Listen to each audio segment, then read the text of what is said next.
dark in here, Thompson. Hmm? Make some light, shall we? No. Don't do that. What? Why?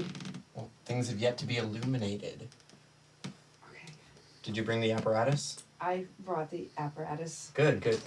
Come with me. I feel like I've got all these thoughts in my mind and I'm flailing in the dark, Anne. How can we get you into the light, Thompson?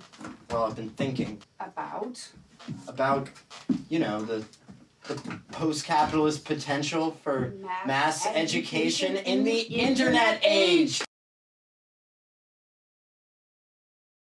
Thompson, I've been thinking about this all day. Dude, seriously, we have the apparatus. We have questions All we need now is... to ask for answers.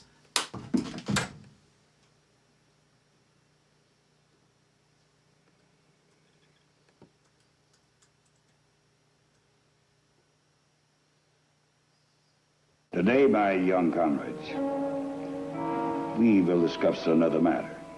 Let's get down to the brass tacks of content. What exactly do we know about the Cultural Revolution? During the 50s, the first 5-year agricultural plan in Mao's China was called the Great Leap Forward. The Great Leap Forward. Though, due to some ridiculous practices, Lysenkoism, close cropping, where seeds of the same taxonomic class are not expected to compete with one another. Because plants are For Marxists, it is the natural order of things. After all, it's the natural order of things. There was a desperate need for positive propaganda. Everyone was afraid of being beaten by the bureaucrats at the next level above them. Plus, they wanted to impress Mao. Rewards for a good agricultural report included a chance to meet and shake hands with the great helmsman himself. As a result, everyone who had to make reports would beef up numbers to absurd levels to look like things were going great, even though they were miserable. It was a complete moral failure, resulting in mass famines and breeding mistrust in the new communist leadership. Afterwards, the committees at the top voted to remove Mao from power, and he was left in shame with no friends at all. Like Colonel Gaddafi. Now, Busy man that he spent his time plotting his triumphant comeback. By writing theories and trying to publicly discredit his critics in the top power circle.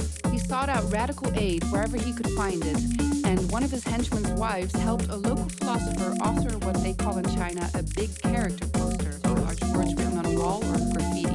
Attacking the current party leader of China, but also the universities for revisionism and counter-revolutionary ideas. I think attacking the university is key here, since what became a major part of what drove the Chinese Cultural Revolution was its appeal to youth culture. Appeal to youth culture. What kid can't relate? What kid can't relate? What kid can't relate? Nap. All the while, Mao was spreading the word with his band of sidekicks, later known as the Gang of Four, that the power elite were a bunch of bourgeois fuddy-duddies. Lin Biao made speeches declaiming what he called the Four Olds. The Four Olds.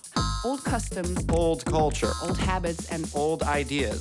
Mostly saying that they were bad and old, but not really what they were or what to do about them.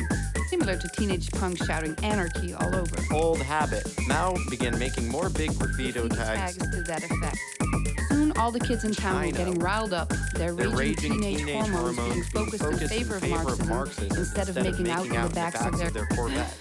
They were forming cadres of Mao-devoted revolutionaries instead of forming garage bands like they should have been, and Mao responded by giving them cool outfits to wear. With little stars on their hats so they'd feel like stars.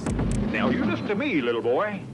What is done is done. You now belong to the state. Soon the Red Guards were going around beating up everyone who disagreed with them. They wrote a letter to their hero asking him for more revolution, and he wrote a big graffiti tag that said, "Bombard the headquarters."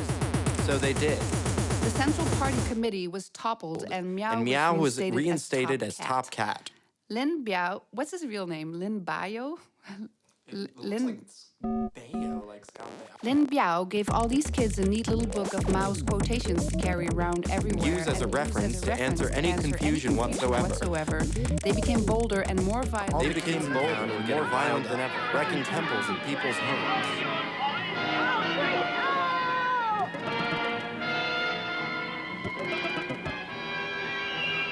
By 1968, Mao had been elevated in the public eye to godlike status.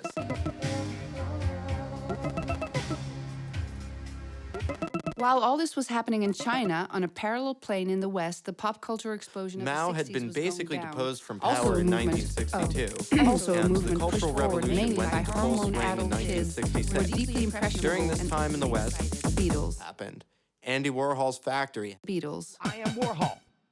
I am the #1 most impactful artist of our generation. I think it's impossible to imagine that Mao during this time was not looking at what was happening in the West, decrying it as bourgeois, but also learning a great deal from it, how to appeal to youth and cement Through power the through image, image, fashion, cinema, cinema. etc. West. West. He had a glamorous movie star wife, Yang Jing, who later became the vicious member of the Gang of Four. The Red Guard uniform to me is mainly evocative of Still a Beatles. popular youth trend. Sergei Einstein, Sergei Eisenstein, the Soviet filmmaker, was a huge proponent of Walt Walt Disney, Disney, who he considered to be the greatest film artist of all. despite their obvious ideological differences. They were good friends. Like Disney, Mao made watches with moving hands like this one. The Great Helmsman. Like Mickey Mao.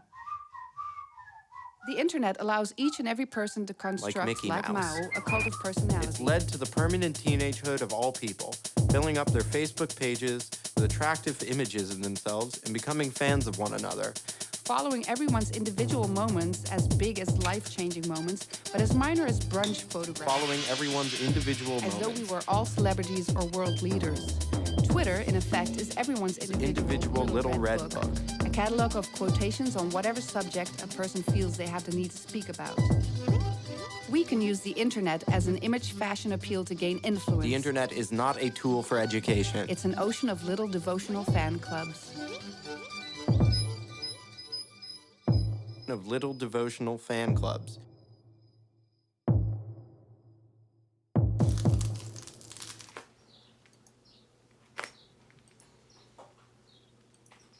Now it's solved.